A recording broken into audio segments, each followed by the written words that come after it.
estamos haciendo una serie de exposiciones bíblicas en el libro de los Salmos, que la llamamos Sintiendo y Pensando con Dios. El gran objetivo es que nuestras emociones y experiencias deben estar centradas en el Evangelio, no al revés. Muchas personas, y eso es lo que pasa en la religiosidad popular y en otras manifestaciones extrañas que ocurren, es que sus experiencias y sus sentimientos son los que dictan la orientación de su fe. Nosotros creemos que lo que dicta la orientación de nuestra fe es la palabra de Dios. Entonces la palabra de Dios fundamenta nuestras experiencias y estimula, por supuesto, como veremos, nuestros sentimientos. Abramos en el día de hoy en el Salmo número 22. Salmo número 22. Vamos a hacer una primera lectura en el Salmo 22, teniendo en cuenta solo unos versos. Salmo 22, leeremos los versos 1 y 2, saltaremos después a 19, 24 y finalmente 30 y 31. Salmo número 22. Ya nos citaron el Salmo en nuestra adoración esta mañana. Dios mío, ¿por qué me has abandonado? Lejos estás para salvarme, lejos de mis palabras de lamento. Dios mío, clamo de día y no me respondes. Clamo de noche y no hallo reposo. Verso número 19. Pero tú, Señor, no te alejes. Fuerza mía, ven pronto en mi auxilio. Libra mi vida de la espada, mi preciosa vida del poder de esos perros. Rescátame de la boca de los leones, sálvame de los cuernos de los toros.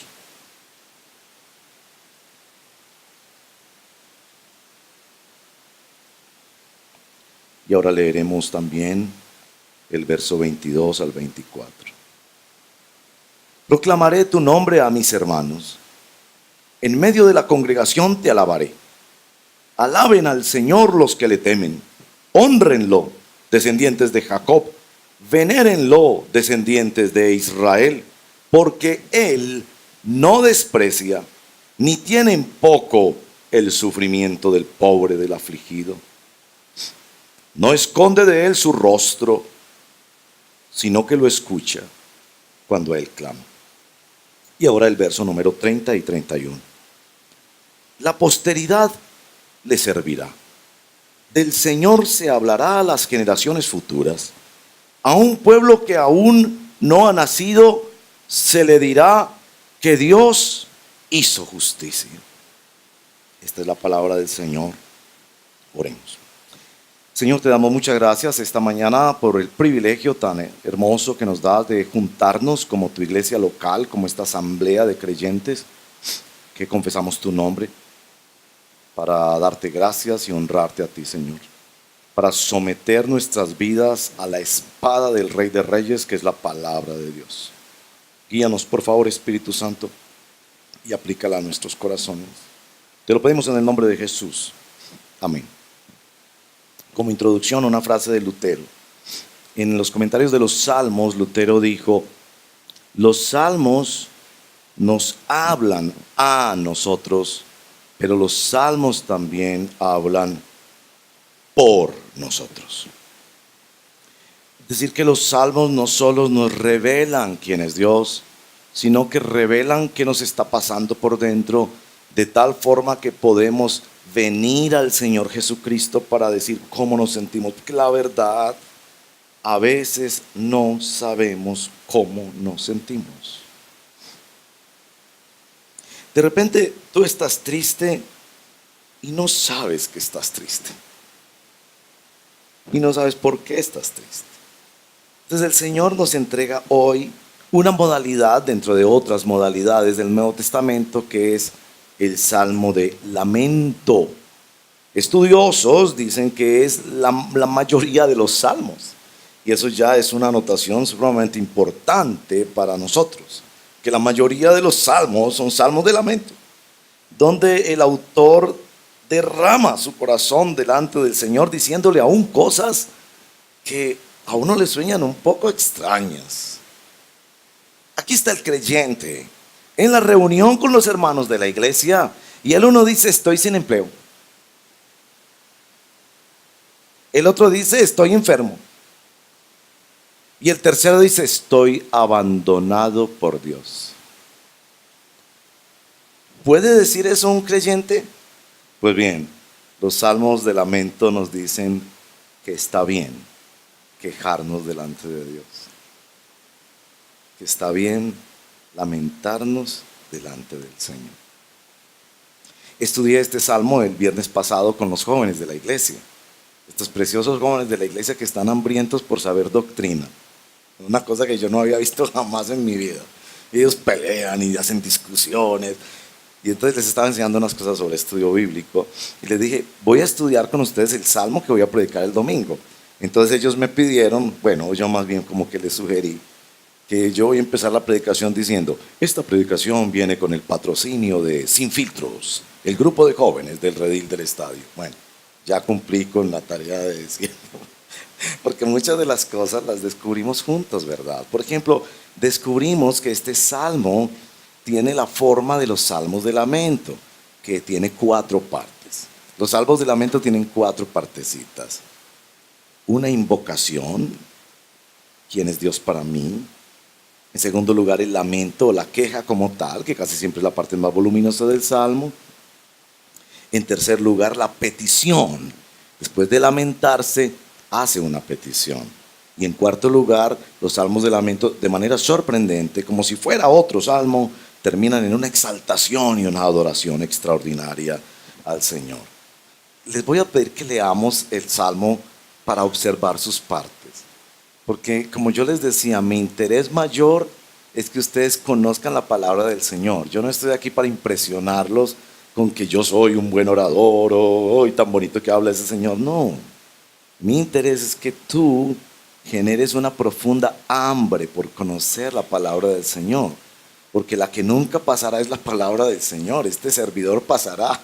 Pero la palabra del Señor es la que permanece para siempre y la que alimenta tu alma y tu corazón.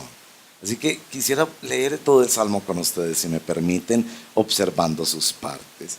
Primero, la invocación. La invocación es brevecita, 2 palabras. Dios mío. Y repite, Dios mío. Esa es la invocación. Después ahí mismo en el verso 1, el lamento que empieza con esta pregunta desgarradora. ¿Por qué me has abandonado? Lejos estás para salvarme, lejos de mis palabras de lamento, Dios mío. Clamo de día y no me respondes, clamo de noche y no hallo reposo. Verso 3. Pero tú eres santo, tú eres rey, tú eres la alabanza de Israel. En ti confiaron nuestros padres, confiaron y tú los libraste. A ellos, ¿no? A ti clamaron y tú los salvaste. A ellos, ¿no? Se apoyaron en ti y no los defraudaste. A ellos, a mis padres. Pero yo soy gusano y no hombre. Verso 6. La gente se burla de mí. El pueblo me desprecia. Cuantos me ven se ríen de mí, lanzan insultos, meneando la cabeza. Este confía en el Señor, pues que el Señor lo ponga a salvo. Ya que en Él se deleita, que sea Él quien lo libre. Pero tú me sacaste del vientre materno, me hiciste reposar confiado en el regazo de mi madre. Fui puesto a tu cuidado desde antes de nacer, desde el vientre de mi madre. Mi Dios eres tú. No te alejes de mí, porque la angustia está cerca y no hay nadie que me ayude. Muchos toros me rodean, y no es porque él fuera torero. Fuertes toros de Basán me cercan. Contra mí abren sus fauces leones que rugen y desgarran su presa. Como agua he sido derramado, dislocados están todos mis huesos. Mi corazón se ha vuelto como cera y se derrite en mis entrañas. Se ha secado mi vigor como una teja. La lengua se me pega al paladar. Me has hundido en el polvo de la muerte. Como perros de presa me han rodeado. Me han cercado una banda de malvados. Me han traspasado las manos y los pies. Puedo contar todos mis huesos. Con satisfacción perversa la gente se detiene a mirarme. Se reparten entre ellos mis vestidos y sobre mi ropa echan suertes. Hasta ahí el lamento. Ya vamos a la tercera parte de los lamentos en los salmos, que es la petición. Verso 19 al 21. Pero tú, Señor, no te alejes. Fuerza mía, ven pronto en mi auxilio. Libra mi vida de la espada, mi preciosa vida del poder de esos perros. Rescátame de la boca de los leones, sálvame de los cuernos de los toros. Y después de hacerle esta petición al Señor, viene verso 22 al 31, que uno piensa como que fuera otro salmo, como otra persona hablando, pero no es así. Es la misma persona que le dice al Señor: proclamaré tu nombre a mis hermanos, en medio de la congregación te alabaré. Alaben al Señor los que le temen, honren los descendientes de Jacob, veneren los descendientes de Israel, porque Él no desprecia ni tiene en poco el sufrimiento del pobre. No esconde de él su rostro, sino que lo escucha cuando a él clama. Tú inspiras mi alabanza en la gran asamblea. Ante los que te temen cumpliré mis promesas. Comerán los pobres y se saciarán. Alabarán al Señor quienes lo buscan. Que su corazón viva para siempre. Se acordarán del Señor y se volverán a Él todos los confines de la tierra. Ante Él se postrarán todas las familias de las naciones. ¿Por qué? Porque del Señor es el reino. Él gobierna sobre las naciones. Festejarán y adorarán todos los ricos de la tierra. Ante Él se postrarán todos los que bajan al polvo, los que no pueden conservar su vida. La posteridad le servirá al Señor. Se hablará de las generaciones futuras, y un pueblo que aún no ha nacido se le dirá que Dios hizo justicia. Ese es nuestro salmo de hoy. Y por ser 31 versos, ustedes me van a perdonar, no puedo ahondar en todos, pero vamos a mirar este salmo en tres perspectivas. La primera perspectiva es: ¿cómo es eso? Que de una invocación, Dios mío, se pasa a un lamento. De la invocación al lamento. ¿Cómo es eso? Que un cristiano, precisamente por confesar a Dios, su Dios, puede pegarle una vaciada de esas proporciones. Me abandonaste. Bueno, veremos también cómo es esto de que de una queja como estas sale una petición tan extraordinaria, como veremos. Finalmente, cómo es que de petición apenas va a pedir, y de allí surge una adoración tan trascendental.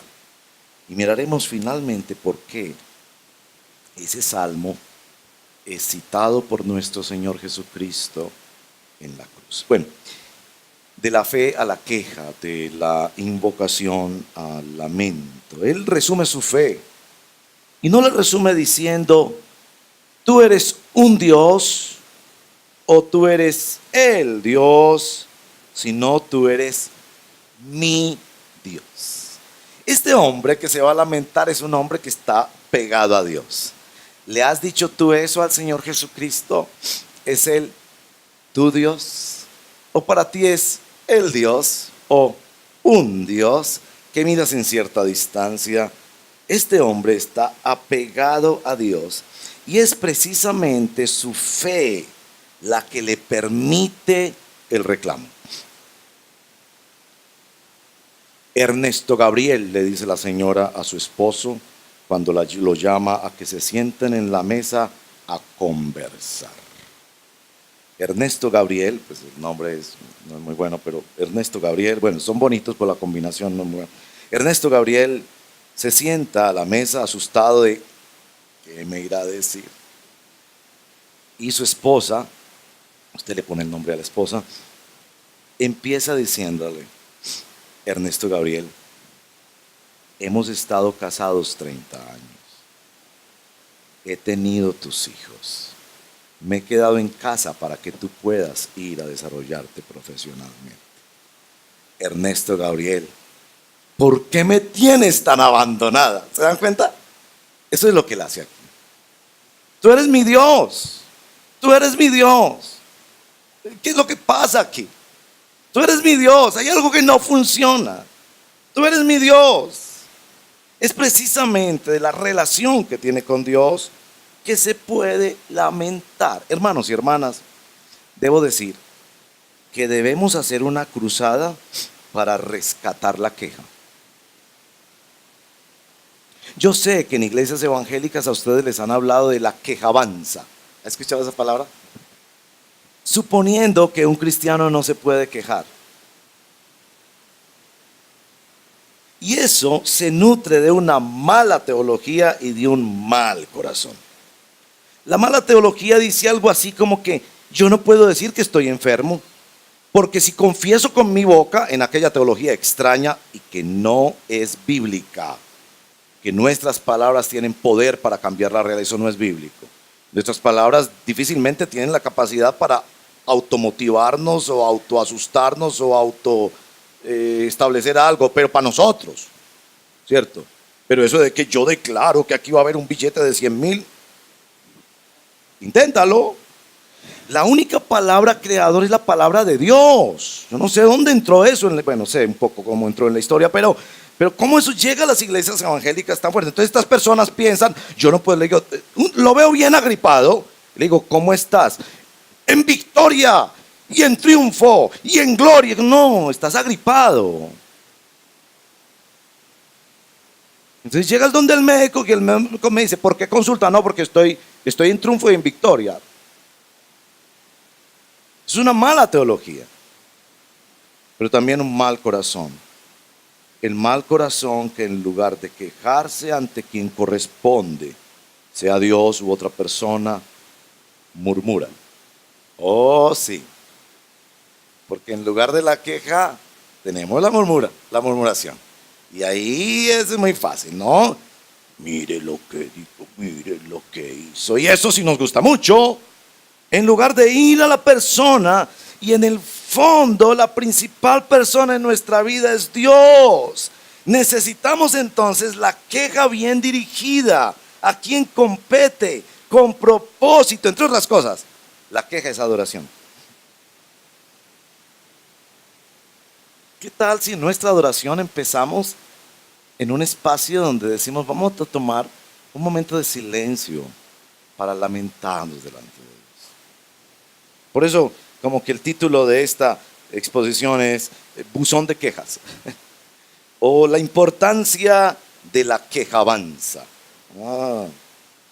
Sí, que no nos pase como ese dictador latinoamericano que reunía a todas las gentes en la plaza y les preguntaba, ¿tienen buena educación? Y ellos decían, no nos podemos quejar. ¿Tienen buenos servicios de médicos? Y ellos decían, no nos podemos quejar. ¿Tienen buenos sistemas de policía y de seguridad? No nos podemos quejar. Entonces él preguntaba, entonces ¿por qué todos se quieren ir para Miami? Y la multitud le gritaba, pues para podernos quejar. La no existencia de la queja supone que hay algo mal en la relación. Tu esposa se puede quejar. Tu hijo se puede quejar. Tu empleado se puede quejar. Porque si tú vienes a atropellarlo inmediatamente, que empieza a sugerir que de pronto, jefecito, es que de pronto el horario, ¿cuál horario? Por eso le pagamos aquí. Eso sugiere que hay algo que no está bien. Aquí nos están diciendo que tiene que haber algo muy bien en la fe de este hombre, que es capaz de presentarse delante de su Dios y decirle, Dios mío, ¿por qué me abandonaste? Ahora noten bien esa queja. Es una mezcla de cosas. ¿Se dieron cuenta la mención de animales? Toros, perros, leones. Como que personas que lo rodean son irracionales y quieren destruirlo porque sí. ¿No le pasa a usted a veces en la empresa? Llega usted a una empresa y todo el mundo le coge la mala. ¿Por qué? Ni me conocen. O quizás ya saben que eres cristiano y piensas que tú vas a denunciar o vas a dañarle sus chistes o su persecución a las muchachas bonitas que llegan y ya te vuelves el malo de la película. Y él sientes tú son gente irracional que parece que lo están persiguiendo efectivamente para matar. Pero hay un animalito ahí. ¿Lo vieron? Verso 6. 3 veces en la escritura aparece ese animalito. Son lindos, ¿no? Pero en este caso es, yo soy un gusano y no hombre. Es decir, ¿hasta dónde ha llegado? En una iglesia evangélica común y corriente, le dirían, no diga eso, hermano, usted es un hijo del rey. Diría así, un gusano del rey. Y miren la ironía de versos como el verso número 3. Tú eres la alabanza de Israel. En ti confiaron nuestros padres y los libraste, clamaron y los salvaste, se apoyaron y los defraudaste, no los defraudaste. Con el verso 9, desde niño, él mira su historia y dice, en el pasado eso funcionó. Yo escucho los testimonios y a mucha gente le ha funcionado, pero a mí no. ¿A ustedes no les parece a veces que ver esos programas de televisión de iglesias evangélicas donde salen estos pastores con sus grandilocuencias, eso a veces es un poco deprimente? Porque uno ve el pastor que sale allá y todo le funciona, y el tipo encima de todo eso está bonito, bien vestidito, y todo le funciona. Él declara y todo le funciona. Y salen todas las personas ahí no nos cuentan cuántos se fueron para la casa sin su milagro, solo nos cuentan cuántos se fueron para la casa con el milagro. Entonces uno ve ese programa y dice, hombre, ¿yo en qué planeta estoy? A esta gente que es una multitud, en un éxtasis rebosante, todo les funciona. Les duele una muela, lleve su sanidad. No tienen trabajo, lleve su sanidad. Y enseguida el pastor habla con tal altilocuencia que da la impresión de que todo funciona. ¿Ustedes creen que todo funciona? Entonces este personaje dice, a ver, a mis padres, y yo le creo a mi papá, a mi mamá, ellos me contaron que el mar se abrió, que Dios envió comida de donde no existía, que Dios los defendió y les dio unas batallas libradas extraordinariamente. Pero a mí esto no me está funcionando, Señor. Y mire la descripción que él hace de su propia situación. Verso 12, rodeado de toros, de esos leones que abren las fauces. Verso 13, y después hace la confesión de su propia realidad. Como agua he sido derramado, dislocados todos mis huesos, mi corazón se ha vuelto como cera. Esa me gustaría traducirlo, pero la palabra corazón en la Biblia es más voluntad, donde están las acciones del hombre. Es como, y yo tengo voluntad de mantequilla. Salgo de la iglesia diciendo, no voy a volverlo a hacer, no lo voy a volver a hacer. A las 2 horas, se olvidó por completo. Y mire que su queja es contra Dios. Porque a esta altura usted va a decir, no, él se está quejando de las circunstancias. No. Final del verso 15, me has hundido en el polvo de la muerte. Verso 17, mis huesos, estoy tan flaco y tan acabado que ya se puede contar mis huesos. Y la gente, verso 17, se detiene a mirarme. Me consideran ya tan mal que ya están diciendo, ¿y quién se queda con el celular? ¿Y quién se queda con el computador? ¿Y quién se queda con el trabajito? Y como que hasta bueno que desaparezcan. Y la burla de la gente. En el verso 7 y 8 ha hablado de esa burla. No es que confía, no que es cristiano. No que es de esos que salen en televisión y no es sino que hacer así todo se les resuelve. Lamento. Derrama su corazón delante del Señor. Por supuesto, los estudiosos dicen que este lamento se concentra en la pregunta retórica del verso 1 y está bien. En medio de toda esa realidad, él sencillamente se siente abandonado. Abandonado. La importancia, hermanos y hermanas, de la honestidad y de la confusión. Muchas veces la confusión es el primer paso para salir de la ignorancia. A veces en la consejería matrimonial, ustedes lo van a saber, los que he atendido como matrimonios y los que atenderé. Yo hago este ejercicio. Le digo a la señora, a ver, doña Raquel Margarita, tenga la bondad y quéjese. Y bueno, las mujeres tienen muy buena artillería para eso, son buenas comunicadoras, detallistas, y la señora empieza a quejarse. Y ay, perdón, pastor, perdón que ya llevo 3 horas. Tómese su tiempo, doña Raquel Margarita. Le he pedido eso. Quéjese. Aquí está su esposo. Y le digo al esposo, tenga la bondad y la escuche. Y ahorita le voy a dar a usted también el turno. Usted también va a poderse quejar. Sí, pastor, pero no me va a demorar tanto. No, tranquilo, usted tómese su tiempo. Y entonces doña Raquel Margarita se queja y dice que ¿saben qué pasa? A medida que se va quejando, su mente se va estructurando. Es como si fuera una sesión de psicoanálisis. Los que conocen de psicoanálisis. Se sienta y habla y el mismo paciente. A medida que se va quejando. Sí, pero también. No, pero de todas formas.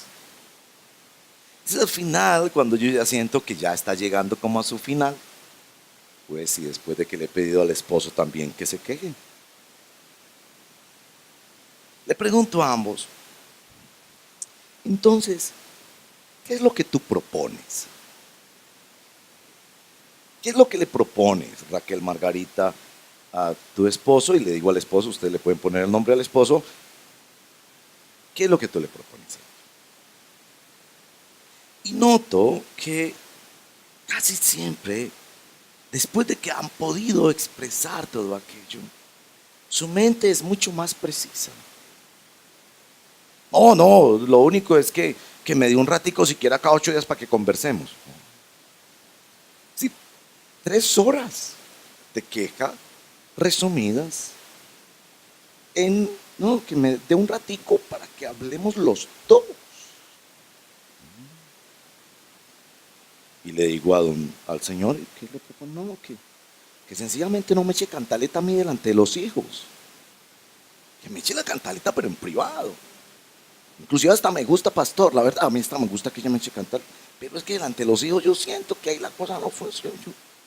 Y yo les digo, ¿se dan cuenta que su mente se ha logrado atinar en una petición? Esto mismo le ha pasado al autor. Miren, verso 18. La petición son 3 versitos. ¿Qué caracteriza esa petición? ¿Qué observa usted en esa petición? Primero pensemos que no pide. Por ejemplo, no dice, hazme más fuerte. ¿No tiene eso? Es muy común en nosotros, Señor, dame fortaleza para aguantar lo que no puedo cambiar, dice una sencilla oración por ahí. También tenemos que entender, no es una petición violenta, esto es no violencia. Él no dice, llévate mis enemigos y acaba con ellos, o como decimos los evangélicos, llévatelos o te los mando. No. Miren lo que pide. Que no se alejen. ¿Qué ven ahí? Es decir, él no dice, dame una vida sin problemas. Tal cosa no existe. Tal cosa no existe. En el mundo tendréis aflicción, ha dicho el Señor. Dice, fuerza mía, no te alejes. Ven pronto. Y noten específicamente que los verbos libra, rescátame, sálvame, se refieren a la acción de Dios. Este hombre, después de haber derramado su corazón delante de Dios, se ha enfocado en la acción de Dios, no en la acción de él. Ay, ilumíname, Señor, ¿qué hago para salir de eso? No, no, no. Eres tú el que hace la obra, no soy yo. Por eso, no solo vemos una fe que permite y que estimula la queja delante de Dios, sino una queja que permite llevar al altar el corazón delante de Dios, porque esta no es una queja que deja un espíritu resentido y amargado, sino una queja que lo lleva al altar delante del Señor a pedir que sea la obra de Dios, la soberana voluntad de Dios. Y por eso, de la petición en este salmo, se pasa a lo más glorioso que produce el lamento, que es una nueva visión de la alabanza a Dios. Yo quiero observar algunas cosas que me parecen doctrinalmente necesarias en este capítulo. Primero, noten la decisión de alabar. Verso 22 en adelante: proclamaré tu nombre a mis hermanos en medio de la congregación. Hay una decisión a alabar a Dios. Hijo e hija de Dios, has tomado la decisión de alabar a Dios, no importa cuáles sean las circunstancias. ¿O es tu fe una fe condicionada de vamos a ver cómo se maneja esta semana? Vamos a ver, Señor, si te me ganas la adoración esta semana. No ha de ser nuestra fe una fe que, sabiendo que hemos sido redimidos en la cruz del Calvario para toda una eternidad gloriosa, una fe que le diga al Señor: no importa cuál sea la situación de mi vida, mis labios te alabarán.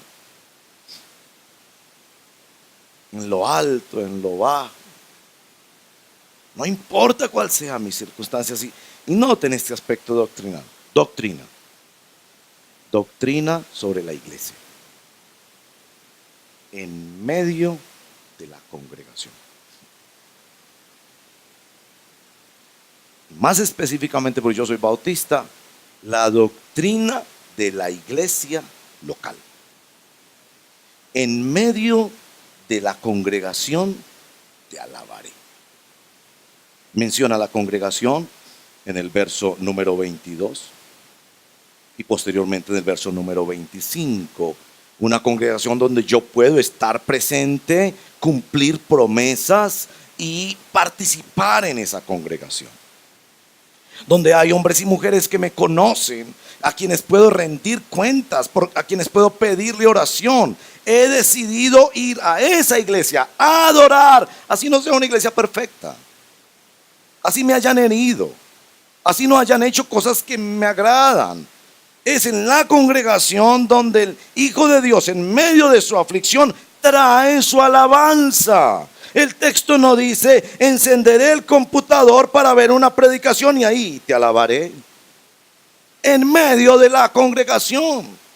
Le escuché al pastor McDever hace 3 semanas una frase que, hablando con él después, yo dije: Dios mío, no la entiendo, pero finalmente la entendí. Él le dijo a toda su congregación, yo estaba ahí presente en una asamblea de miembros, les dijo: el pecado más grave de un cristiano es no congregarse. Y enseguida añadió: porque esa es la madre de todos los pecados. Cuando una persona no se está congregando es porque ya está arrastrada por el pecado o está empezando a arrastrarse. Y hermanos y hermanas, en esta ciudad hay muchas personas que están tratando a la iglesia como se trata a los almacenes de grandes superficies. Vamos a ver qué almacén me queda más cerca para comprar la leche. Sí, yo voy a ir, esta me queda más cerca. Allí me gusta el predicador, allí la alabanza, allí están orando por los enfermos, hay una cruzada, viene un predicador especial. Pero ¿cuál es tu familia? Doctrina de la iglesia local, ubicada precisamente en un hombre que ha decidido en su congregación, con su gente, con algunos de esos que quizás son parte de este problema, adorar al Señor. La segunda cosa sobre esta adoración es el componente futuro. Hermanos y hermanas, esto es algo tan importante. Esta persona se ha dado cuenta que a Dios no solo lo adoramos por sus hechos pasados, sino también por sus hechos futuros. Miren la repetición, porque es así que vamos los estudiantes de la Biblia, vamos notando las cositas. Verso 26 en adelante son todos verbos de futuro, de futuro. Comerán, se saciarán, volverán, se postrarán, festejarán, adorarán, se postrarán, les servirá, se dirá de Dios. Eso vendrá en el futuro. La adoración no solo existe con base en el pasado, los hechos de Dios en Cristo, sino también en el futuro de los hechos de Dios en Cristo. Tú vienes a este lugar a adorar a Dios por lo que Dios hará esta semana. Y eso es muy importante para nuestra fe. Porque tenemos la visión panorámica de nuestro Dios, que es creador, que es sustentador del universo, que se nos mostró en la persona de Jesucristo, que vino a visitar y a cuidar la iglesia por el Espíritu Santo, que vendrá por segunda vez y con quien gozaremos por la eternidad. Si usted pierde esa perspectiva, la realidad actual lo aplasta. El futuro. Puede ser que en el presente no esté haciendo todo lo que yo quiero o lo que pienso que necesito, pero Dios tiene un futuro y es el que gobierna. Verso número 28. Él es el que gobierna. Así es que nace la esperanza en medio de la desolación. Porque tú puedes estar viviendo cosas muy difíciles. Como pastores tenemos el privilegio de ser testigos de primer orden de las aflicciones de las familias. Y hermanos y hermanas, hay aflicciones de todo tipo. Hay cosas que uno dice, ese padre de familia, ¿cómo hace para vivir con eso? Hijos rebeldes que dejan el evangelio y se meten en cosas horribles. Situaciones económicas de padres de familia que no tienen para darle de comer a un hijo. Yo creo que no hay cosa más dura que eso. Muertes en nuestras familias, matrimonios difíciles y emproblemados, tantas cosas.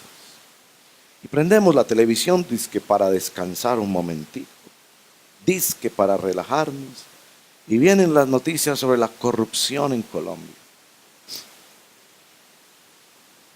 Y dice, ¿qué perversidad hay en este país?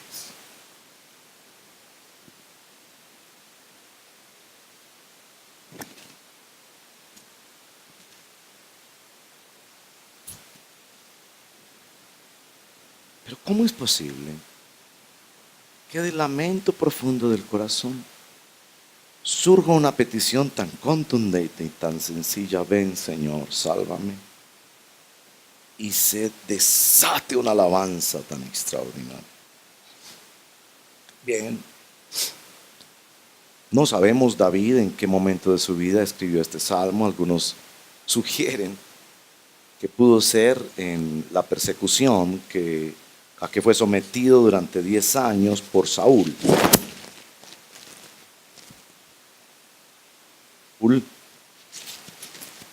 Después de que ya había sido nombrado rey, persiguió a David por 10 años para matarlo de la forma más cruel. Puede ser en ese periodo. Puede ser un periodo mucho más difícil en la vida de David, que fue cuando su propio hijo Absalón, para quitarle el reino, también lo persiguió para matar. ¿En qué momento? No sabemos. Sabemos por las escrituras que se nos dice que Jesús sería hijo de David. Particularmente en el libro de Isaías, donde se muestra a el Mesías, capítulo 53, verso 3, como maestro de dolores, experimentado en quebranto. ¿Habías pensado eso en Jesús? Dentro de los doctorados que tiene Jesús está el doctorado del dolor. Él sabe qué es la aflicción, que es ser traicionado, maltratado, ofendido, humillado, pisoteado. Él sabe qué es el dolor. La iglesia del Nuevo Testamento leyó el Salmo 22 porque esos eran los cantos de Jesús. Vio el Salmo 22 en la cruz de Cristo Jesús. Algunos de ustedes quizás en la primera lectura del Salmo ya empezaron a notar que muchas de esas cosas ocurrieron en la crucifixión de Cristo. Se burlaron de él casi con palabras textuales del Salmo. Repartieron su ropa, lo ofendieron, lo humillaron. En particular, sabemos que en la cruz del Señor Jesucristo lo acompañó el Salmo 22. Porque leíamos también en la celebración de adoración al Señor, Elí, Elí, lama sabactani. Dios mío, ¿por qué me has desamparado? Bueno, nosotros sabemos que Él fue abandonado de Dios en la cruz, que fue hecho pecado, y que por el abandono de Cristo nosotros fuimos adoptados. Así la iglesia primera vio este salmo. Y el tiempo no me lo permite, pero en el libro de Hebreos capítulo 2 hay otra citación de este salmo. Precisamente del verso 22, en medio de la congregación. Y cita ese verso para decir, Él no se avergüenza de llamarnos hermanos. Para decirnos que los sufrimientos del Señor Jesucristo son los que le dan sentido, propósito y esperanza a nuestros sufrimientos. Que precisamente se puede desatar la adoración en medio del pueblo de Dios esta mañana, pueblo que sufre, porque hubo uno que sí fue abandonado por Dios, para podernos decir a nosotros, no te dejaré ni te desampararé. Hermanos y hermanas, por favor, tengan en cuenta el verso número 24. Que después de esta aflicción tan grande y de derramar su corazón delante del Señor, el verso 24, es como la teología que le encuentra en medio del dolor. El Señor no desprecia ni tiene en poco el sufrimiento del pobre. No solo al pobre, sino el sufrimiento del pobre se puede traducir también afligido. Él no esconde de él su rostro, sino que lo escucha cuando a él clama. Noten que ha comenzado diciendo, me abandonaste. Y después de haber derramado su corazón delante del Señor, presentado su petición delante del Señor en alabanza, le dice, no, tú no me has abandonado. Y aquí hay una diferencia mayor, porque él se puede sentir abandonado, pero él no ha sido abandonado. Como el adolescente que piensa que porque no le damos gusto, no lo amamos. Se demorará unos años en saber que precisamente no le dimos gusto, es porque lo amamos. Conclusiones. Primera conclusión, hermanos y hermanas. Si no nos quejamos delante del Señor, nos envenenamos. Y envenenamos a otros con una murmuración necia y mezquina. Necesitamos aprender a quejarnos delante del Señor. Segunda conclusión. Necesitamos crear espacios de queja en la iglesia, en la familia y en la sociedad. Reúna a su familia esta tarde en la casa y dígale, vamos a poner, ¿cómo es que se llama? Quejas, reclamos, PQRS. Vamos a poner un cajoncito en la casa para que nos reunamos como familia de vez en cuando y todos tengan la oportunidad de quejarse. Y hablen, y hablen, y hablen, y hablen hasta que se perfile un poco más qué está pasando y podamos ver a nuestro Señor usando eso para su gloria y ayudándonos a cambiar a todos. Jesús cayó en el Calvario para que nosotros podamos gritar ante el trono de la gracia. Si en tu matrimonio no hay lugar para la queja, si con tus hijos no hay lugar para la queja, si en tu empresa no hay lugar para la queja, hay algo que no está bien ahí. Tercera conclusión. En nuestro texto se hace una diferencia marcada entre cómo me siento y cómo estoy frente a quién soy yo para Dios. He de vivir más con base en quién soy yo para Dios. Si Él me escogió y me redimió por la sangre de Cristo, soy hijo de Dios. Y eso es más importante y determinante que cómo me siento hoy y cómo estoy hoy. Cristianos que aprendemos a vivir las circunstancias, pero a no ser determinados por esas circunstancias. Cuarta conclusión. La victoria del Mesías mediante su sufrimiento nos da la esperanza de que nuestros sufrimientos tienen un sentido y un propósito en el plan de Dios.